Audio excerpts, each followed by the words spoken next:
Matul l-2023 il-Kummissarju għall-Standards fil-ħajja pubblika irċieva 27 ilment. Mir-rapport annwali l-ewwel wieħed minn ħatmun ta' dan l-uffiċċju, il-Prim Imħallef Emeritu Joseph Azzopardi konkluda numru identiku ta' ilmenti u sab li ma kienx hemm lok biex jinvestiga jew ikompli jinvestiga 20 minnhom. Fil-fatt huwa investiga is-7 ilmenti li kien fadal permezz ta' 5 investigazzjonijiet.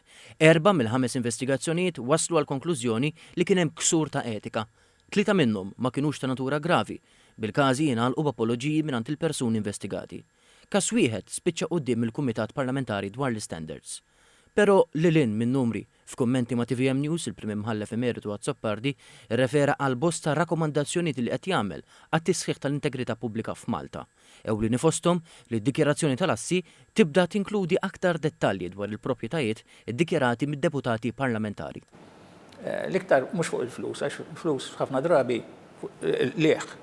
Wieħed ikollu ġob, ikollu kariga, eċetera, eċetera. Imma fuq il-proprjetà, li Malta nafu l-proprjetà kemm l-ikbar sors ta' welta u ta' benessere. Jiena tajt li proprjetà għandi proprjetà kemmuna biex ma nispeċifikax. Il-proprietà tittajt li xini. Terraced house, villa, biċċart, kollha proprjetà daw. Ġifieri jien naħseb li il-membri parlamentari tagħna għandhom ikunu aktar speċifiċi meta jgħaddu. Għalkemm indika li din se tkun priorità għalih fix-xhur li ġejjin, il-Kummissarju semma tibdiliet oħra. Fosthom qed jissuġġerixxi li l-liġi tal-preskrizzjoni dwar l-investigazzjonijiet tal-etika għandha tinbidel li bħalissa hija limitata għal xahar mill-allegat abbuż.